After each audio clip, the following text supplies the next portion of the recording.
Hello, my name is Blake Barton, and I'm going to be one of your teachers for the Dedicated Practitioners course. We're very excited that you decided to join us for this, and we hope you find it to be very valuable. I'd like to give you a little bit of background on my spiritual journey, just so you can get to know me a little bit better. My spiritual journey started, I guess indirectly, back in high school. I played American football. And somehow I was able to stumble into a mental state. Um, the coaches had us prepare for the game. They told us to focus on the game, upcoming game, and we had a very ritualistic process that we followed. And so I was able to actually find this state that I went into before the games. It was very still, very quiet. I still had a lot of awareness, but it was actually quite peaceful. And then when I actually got into the game, um, and the play started, um, everything totally changed. Even though I was in a stadium with, thousands of fans and two marching bands and cheerleaders, everything went totally silent. And the other thing that happened is that I had a great deal of visual acuity. Everything was very sharp and clear, and things tended to slow down. It was almost like the other players were all moving in slow motion.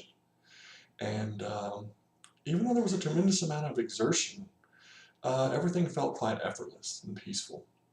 And so this was a very pleasant and enjoyable state. And I think this actually planted the seed for my future spiritual practice. Um, when I got into college, actually I started playing competitive racquetball, and I wasn't able to find that same mental state for a couple of years. But after a while, I actually found it again, and I was able to get into that state consistently when I played racquetball. And I think this kind of led me to start, exploring some yoga, some basic meditation, things like that. So I think that was one of the factors that really helped propel me along the spiritual path. And I guess if you fast forward till I was about, I would say 30 years old, I was working as a computer programmer. I was kind of moving up the corporate ladder. Had a big house in the suburbs with a pool, and I just realized that there felt like there had to be more to life than this. Making more money to buy more things, take fancy vacations, that sort of thing. And so I started doing some exploration, and I found the voluntary simplicity movement. And sometimes I think now I think people call it the minimalism movement. And but this was basically based on a book by Dwayne Elgin called Voluntary Simplicity. It was a way of living, a philosophy uh, of really examining your life and cutting out those things that are non-essential, particularly around consumption and buying, accumulating out of goods, that sort of thing. And this philosophy made a lot of sense. And I started following a book called Your Money or Your Life, which is a very practical how-to uh, guide on how to practice voluntary simplicity.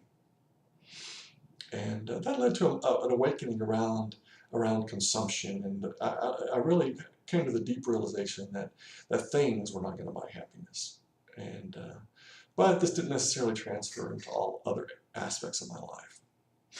And at that point, I decided I needed more of a spiritual aspect of my life. And so I started reading extensively since I dabbled in meditation, about the more meditative spiritual traditions. And that led me to Theravada Buddhism.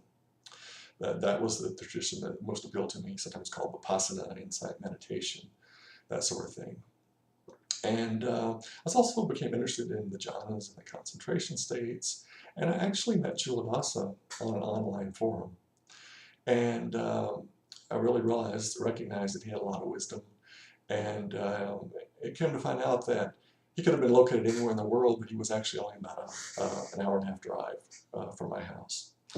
And so we actually invited him to come and teach at our local meditation center.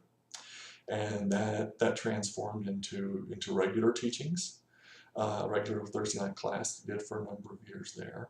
And so I got to study and practice extensively with him. Did a number of retreats out at the Stronghold. And I've been doing this for a number of years and working with children also for a number of years. And people just automatically have the assumption that since I've been doing this for a long time, that I must be really good at it. But in reality, I'm really not. It's been a very slow process for me to go through the stages of meditation. I think for a number of reasons. I think the first reason, although I've never formally been diagnosed, I've done extensive reading and I feel like I do have some sort of attention deficit disorder. My attention just doesn't seem to work like the average attention that Joel also describes in the book. And there's other signs as well. The other thing is that I tend to be a striver by nature. You know, if I just try harder, you know, things will work out. But I've really learned on the spiritual path that it's really just the opposite of that. That it's a path of letting go and using intention and then just letting things happen. You can't force it. So that's been a big thing, ongoing thing that I've been working on, is letting go more on the path. And the third thing that tends to happen for me is that the PT, the joy, and spontaneous movements and things like that tend to come up much earlier than the model described in the Mind Illuminated. You know, I can be in stage 3 for a few minutes and I start getting the signs of PT, and the mental agitation goes with that. So that's been an ongoing process for me working on that. So I say all this to encourage you, no matter where you're at, no matter the kind of progress you feel like you're making, is to just stick with it and persevere. And we all have different abilities and attributes, and just let it unfold and work on letting go.